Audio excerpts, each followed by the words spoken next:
भगवद गीता के 11वें अध्याय विश्वरूप दर्शन योग में भगवान श्री कृष्ण ने अर्जुन को अपना विराट रूप दिखाए। यह अध्याय गीता के सबसे अद्भुत और गहन भागों में से एक है, जिसमें भगवान की सर्वव्यापकता और अनंत स्वरूप का वर्णन है। अर्जुन ने इस अद्वितीय रूप को देखकर ईश्वर की वास्तविक शक्ति और उनकी व्यापकता को समझा। अर्जुन का अनुरोध और भगवान का आशीर्वाद। अर्जुन ने भगवान श्री कृष्ण से विनम्रता के साथ निवेदन किया, हे प्रभु, मैंने आपके मुख से आपकी महिमा और विभूतियों को सुना है। अब मेरी यह अभिलाषा है कि मैं आपको आपके विराट स्वरूप में देख सकूं। यदि आप कृपा करें तो मुझे अपने उस दिव्य रूप के दर्शन दे। भगवान ने मुस्कुराते हुए अर्जुन से कहा, हे अर्जुन, मेरे इस विराट स्वरूप को देख पाना साधारण आंखों से संभव नहीं है। मैं तुम्हें दिव्य दृष्टि प्रदान करता हूं, जिससे तुम मेरे इस अलौकिक रूप को देख सको। भगवान का विराट स्वरूप। भगवान ने अपना विराट रूप प्रकट किया, जो अनंत रूपों, रंगों और तेज से परिपूर्ण था। इस विराट रूप के दर्शन करते ही अर्जुन आश्चर्य और भय से भर गए।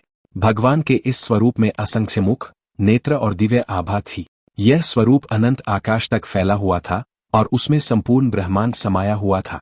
भगवान के इस रूप में भूत, भविष्य और वर्तमान के सभी दृश्य एक साथ प्रकट हो रहे थे। अर्जुन ने देखा कि यह स्वरूप अनंत तेजस्वी और अग्नि के समान प्रज्वलित था।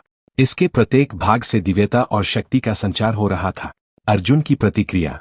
अर्जुन ने भगवान के विराट स्वरूप को देखकर आश्चर्यचकित होकर कहा, हे प्रभु, मैंने आज वह देखा जो इससे पहले किसी ने नहीं देखा होगा। आपके इस दिव्य रूप में समस्त देवता, ऋषि और यज्ञ प्रकट हो रहे हैं। आपकी इस अनंतता को देखकर मेरा हृदय विस्मय और श्रद्धा से भर गया है। उन्होंने आगे कहा, हे प्रभु, मैं आपकी इस महिमा को देखकर अभिभूत हूँ। आप संपूर्ण सृष्टि के रचिता और संहार करता है। आपका यह स्वरूप समस्त लोगों के लिए अद्भुत और भयंकर दोनों है। विराट स्वरूप का प्रभाव। अर्जुन ने देखा कि भगवान के इस स्वरूप में असंख्य योद्धा, राजा और प्राणी उनके मुख में प्रवेश कर रहे हैं और विनाश के गर्भ में समा रहे हैं। उन्होंने पूछा, हे प्रभु, मैं जानना चाहता हूं कि आप इस रूप में क्या दर्शाना चाहते हैं। आपका यह स्वरूप मुझे भयभीत कर रहा है। भगवान ने उत्तर दिया, हे अर्जुन, मैं समय हूं जो सबका संहार करता है। यह सब पहले से ही तय है। इन योद्धाओं का विनाश पहले ही हो चुका है।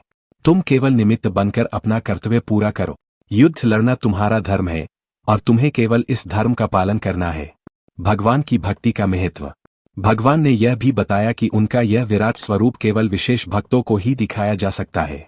उन्होंने कहा, हे अर्जुन, मेरा यह रूप न तो वेदों के अध्ययन से, न तपस्या से, न दान से और न यज्ञ से देखा जा सकता है। केवल अनन्य भक्ति से ही मुझे इस स्वरूप में जाना और देखा जा सकता है। भगवान ने अर्जुन को यह भी प्रेरणा दी कि वह अपने कर्तव्य से विचलित न हो और निस्वार्थ होकर अपने धर्म का पालन करे। अर्जुन की विनम्रता और भगवान की कृपा। अर्जुन ने भगवान से यह निवेदन किया, हे प्रभु, मैंने आपके इस विराट स्वरूप के दर्शन करके आपकी अनंत महिमा को समझा। मैं आपसे प्रार्थना करता हूं कि आप फिर से अपने उस चिर परिचित रूप में प्रकट हो, जिससे मेरा मन शांत हो सके। भगवान श्री कृष्ण ने अर्जुन की प्रार्थना स्वीकार की और अपने सामान्य स्वरूप में लौट आए। उन्होंने अर्जुन को यह आश्वासन दिया कि वे हमेशा उनके साथ हैं और उन्हें इस धर्मयुद्ध में विजयी बनाएंगे। संदेश और प्रेरणा। विश्वरूप दर्शन योग अध्याय हमें यह सिखाता है कि भगवान की महिमा अनंत और अप्राप्य है। यह अध्याय हमें प्रेरित करता है कि हम अपने जीवन में भक्ति, श्रद्धा और कर्तव्य को प्राथमिकता दें। श्री कृष्ण के विराट स्वरूप के दर्शन से यह स्पष्ट होता है कि यह सृष्टि भगवान की शक्ति का ही एक रूप है। हमें अपने जीवन में ईश्वर के प्रति समर्पण भाव रखना चाहिए और अपने धर्म का पालन करना चाहिए। निष्कर्ष। भगवद गीता का विश्वरूप दर्शन योग अध्याय भगवान की अनंतता और उनके सर्वव्यापी स्वरूप का प्रतीक है। यह अध्याय हमें यह प्रेरणा देता है कि हम अपने जीवन में भक्ति, समर्पण और धर्म का पालन करें। भगवान श्री कृष्ण के विराट रूप के दर्शन हमें यह सिखाते हैं कि यह सृष्टि उनके बिना अधूरी है।